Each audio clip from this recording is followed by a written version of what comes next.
Un saludo a los oscuros. Quiero que por favor me dejes en anónimo. Corro el riesgo de que me corran. Me gustaría compartir con ustedes mi experiencia como maestra de primaria.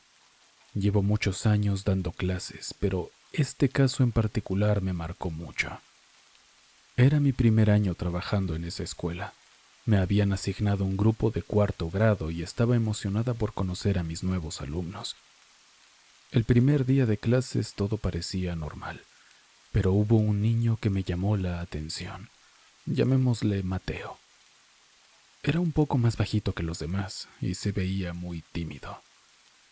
Conforme fueron pasando las semanas, noté que Mateo era un niño muy inteligente. Sacaba buenas calificaciones en todas las materias y siempre entregaba sus tareas a tiempo. Sin embargo, algo no estaba bien. Aunque sobresalía sobre sus demás compañeros en notas y que esto tendría importancia más adelante, Mateo no tenía amigos en el salón. Siempre estaba solo en el recreo, sentado en un rincón del patio o caminando por ahí. Me di cuenta que los niños parecían evitarlo y a veces hasta se burlaban de él. Un día, mientras revisaba los cuadernos, me detuve en el de Mateo. Si eres maestra, te terminas dando cuenta que a veces encuentras cosas interesantes hasta atrás del cuaderno y te puede decir mucho del niño. Noté que ahí, en las últimas páginas, había escrito repetidas veces la frase «Teme a Dios». Algunas con letra grande y marcada, otras veces más pequeña, pero siempre era la misma frase. Era como si estuviera obsesionado con esa idea. Me preocupé, pero decidí observarlo más de cerca antes de sacar conclusiones apresuradas. Pocas semanas después, noté que Mateo llegaba a la escuela con moretones en los brazos. Pensé que quizás eran marcas de los juegos bruscos entre niños, pero algo me decía que había más detrás de eso. Un día, cuando salieron al recreo, lo detuve y le dije que quería hablar con él. Le pregunté amablemente qué le había pasado. Mateo se puso nervioso y me dijo que se había caído jugando en su casa. No le creí mucho, la verdad, pero no quise presionarlo.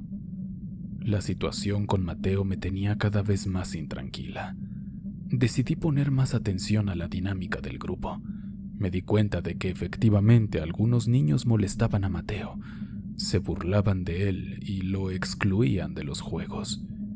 Era el chico bulleado. Cada vez que presenciaba una de estas situaciones, intervenía de inmediato y les llamaba la atención. Por supuesto, también hablé con los padres de los niños involucrados para ponerlos al tanto y pedirles que hablaran con sus hijos sobre la importancia del respeto.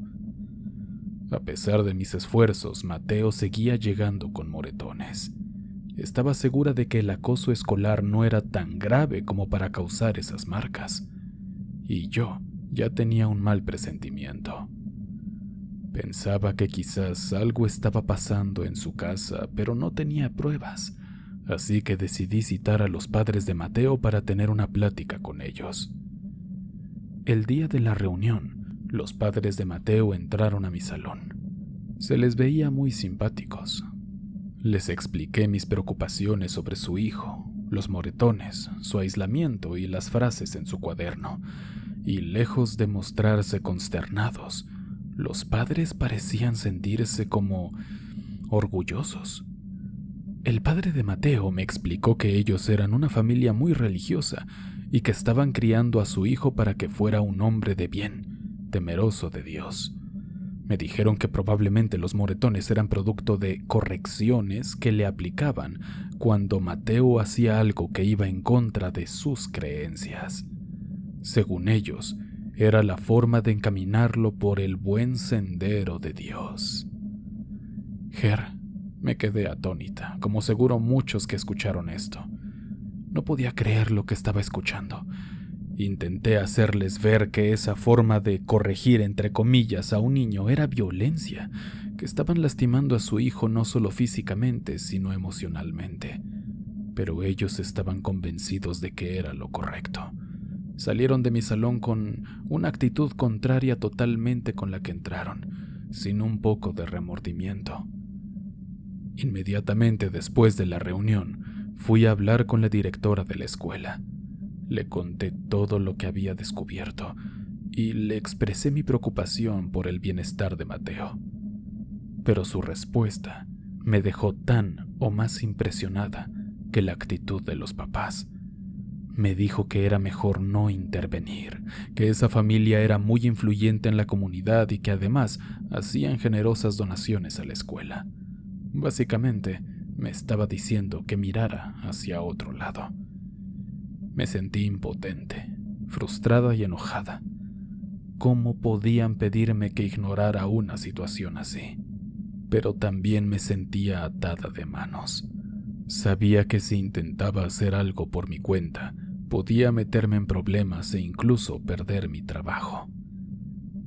No todos los religiosos son así, lo sé, pero los que llevan su fe al extremo, los que usan a Dios como excusa para la violencia y el control, esos sí que dan miedo. Dan miedo porque destruyen vidas inocentes de una forma muy silenciosa. Por eso sé que esta historia, aunque no es de fantasmas, puede entrar en un video, porque el horror que expresa la religión a veces puede ser peor que una historia de fantasmas. Gracias por escuchar mi historia. Espero llegar la próxima vez a los directos para participar. Los veo en repetición y están muy entretenidos. Recuerda que puedes enviarme tus experiencias aterradoras a experienciasdehorror@gmail.com y podrás salir en un nuevo video. Muchas gracias.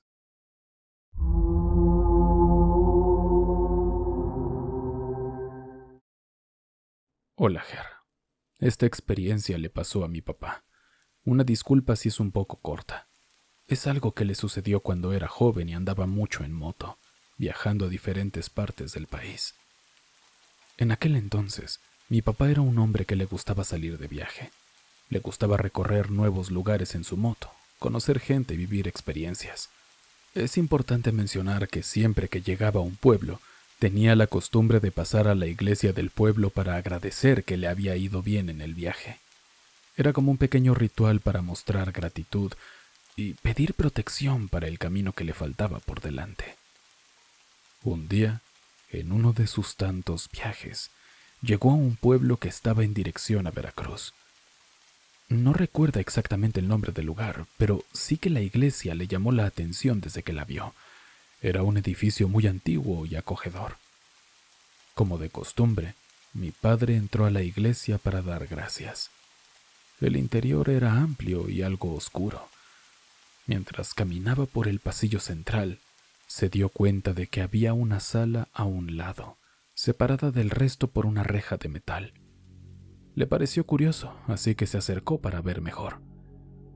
Al llegar a la reja, se percató de que había alguien adentro de la sala. Era una persona que estaba arrodillada frente a un reclinatorio con la cabeza agachada. Dice que esta persona probablemente era mujer porque tenía un rebozo negro y una falda larga. Mi papá se quedó observando por un momento, pensando que seguramente era alguien muy devoto que estaba muy metida en sus oraciones. Pero algo le pareció extraño. La persona no se movía, a lo mejor estaba muy concentrada rezando. Pero de repente, la figura comenzó a moverse de manera inquietante. Empezó a golpear su cabeza contra la madera del reclinatorio, una y otra vez, cada vez con más fuerza. Mi papá dice que recuerda un detalle bien curioso, y es que los golpes no hacían ningún eco en la sala. Él se le quedó viendo y le habló. «Hey, ¿está bien?» La persona no le hizo caso, y mi papá notó entonces que le empezó a escurrir un poco de sangre. Vio como unas gotas cayeron al piso. Sin pensarlo 2 veces, mi papá se alejó de la reja y fue a buscar al cuidador de la iglesia o alguien encargado para pedir ayuda. Encontró a un hombre cerca de la entrada, barriendo la calle. Se acercó a él y le comentó lo que acababa de ver, preguntándole si no podía pasar a la sala para ver si la persona necesitaba ayuda. El que mi papá piensa que era el cuidador, que de por sí era mal encarado, lo miró con una expresión seria y le dijo que no, que esa área estaba cerrada y no se permitía el paso. Mi padre insistió, contándole que había alguien adentro que parecía estar lastimándose, pero el cuidador solo negó con la cabeza. «Mire, mejor usted no se meta en eso. Solo le pido que no le cuente a nadie lo que vio, ¿está bien?», le dijo en un tono cortante. Confundido, mi papá le preguntó quién era esa persona y por qué estaba ahí, pero el cuidador entonces se puso muy agresivo. «Bueno, cabrón, ¿que no entiendes? Que te vayas ya, deja de andar Ante esa forma de expresarse, mi padre no tuvo más que irse de la iglesia. Se subió a su moto y se fue. Es un misterio para él lo que pasó en esa iglesia. Nunca supo quién era la persona que estaba golpeándose la cabeza contra el reclinatorio o por qué el cuidador se puso tan agresivo con esas preguntas. Lo más lógico, entre comillas, sería que lo que vio fue un fantasma. Y por esa creencia es que compartí esta anécdota. Pero yo jamás imaginé que un fantasma pudiera sangrar. Intentamos buscar en un mapa su ubicación para enseñarte, pero no la hemos podido encontrar. Si lo hacemos, te lo haré saber. Gracias. Por favor, no olvides dejarme un comentario de la historia que más te gustó, o déjame un simple hola. Me gusta leerlos. Sin más, continuemos.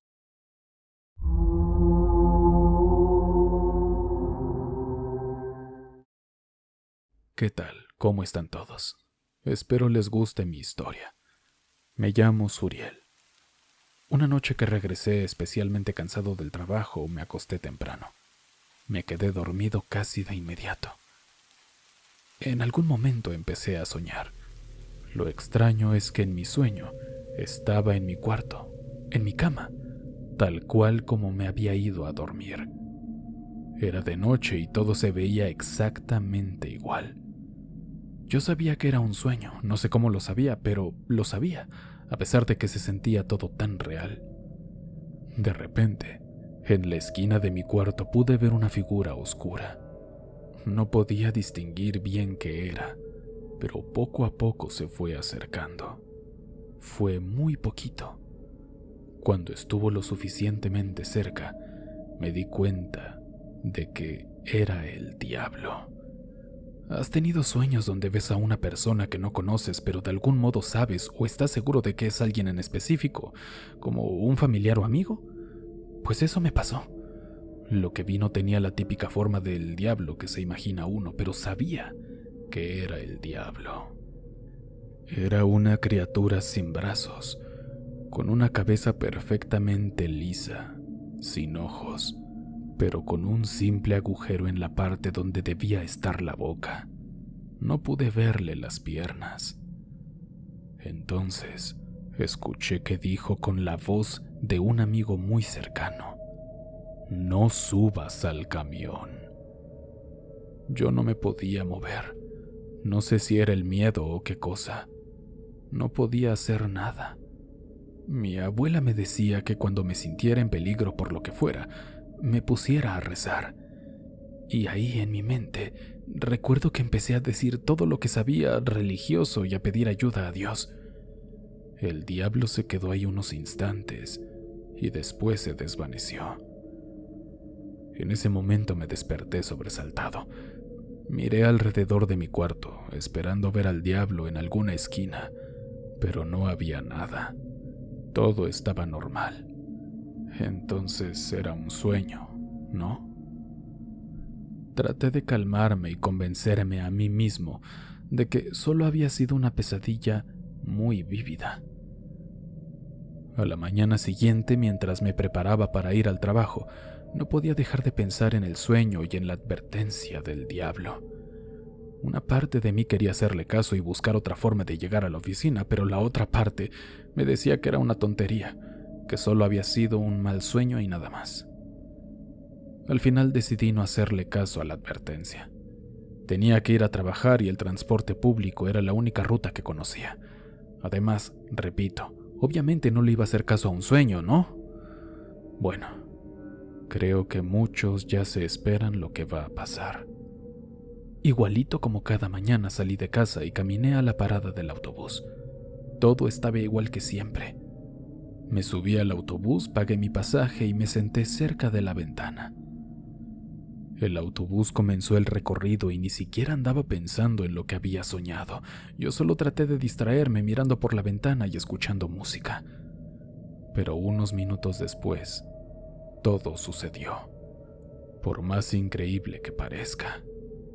2 hombres que estaban sentados al fondo se levantaron de repente y comenzaron a caminar hacia la parte delantera del autobús. Uno de ellos sacó una pistola y comenzaron a gritar que ya nos había cargado la ya sabes qué y que les diéramos nuestras cosas. Yo creo que andaban hasta su p*** madre porque sus caras estaban como todas idas, con los ojos bien abiertos. El otro hombre, también armado, comenzó a pasar entre los pasajeros con una mochila, exigiendo a punta de pistola que pusiéramos ahí todas nuestras cosas de valor. Cuando el ladrón llegó a mi lugar, me apuntó con el arma y me gritó que le diera mis cosas. La verdad estaba yo medio bloqueado por el miedo y no estaba pensando bien en lo que hacía, y pues cometí una estupidez. Me resistí. Le dije que no le iba a dar nada. Traté de guardarme mi celular y mi cartera. El tipo se enojó, claro, más de lo que estaba, y me golpeó en la cabeza con la culata de su arma. Sentí un dolor horrible y todo se volvió negro por unos segundos. Cuando volví en mí, le di todo ya un poco más consciente de que estuve a punto de perder la vida. Si les llega a ocurrir esto, les recomiendo que se tranquilicen y actúen con cabeza, porque yo tuve suerte, pero a otros sí le hubieran dado un plomazo. Ya al final los rateros se bajaron con nuestras cosas y se fueron, y pues seguimos nuestra ruta y ahí terminó todo. Pero lo más extraño, lo que realmente me perturba, es que a veces no sé si ese encuentro con el diablo fue realmente un sueño, porque se sintió tan real, tan vívido, como si hubiera sucedido de verdad. Y si fue real, ¿por qué el diablo me advirtió? Y la respuesta de eso me da un poco de miedo. Y bueno, esa fue mi historia. En realidad no da tanto miedo, pero creo que por lo menos es interesante. Gracias por leerme y por permitirme compartir esta experiencia con todos ustedes. Cuídense mucho. Oscuros. Quiero invitarlos a la presentación de mi libro, El bestiario de Morgenstern, Portadores de Muerte, en la FILEM, Feria Internacional del Libro del Estado de México, en Toluca. Se realizará el próximo martes 8 de octubre a las 3 de la tarde en el Centro de Convenciones CEDOMEX, en el Foro Tinta del Zinantecatl. Espero verlos por ahí. Estaré firmando libros, tomándonos fotos y conociéndonos. Encontrarán toda la información en la descripción del video. Muchas gracias. Oscuros, les recuerdo que las membresías están ya activas. Pueden apoyarme con el botón de unirse que aparece al lado del botón de suscribir. Si te gusta el terror, encontrarás historias de horror inéditas propias en el nivel 2 de las membresías. Yo soy Ger. Experimenta conmigo el terror en la oscuridad.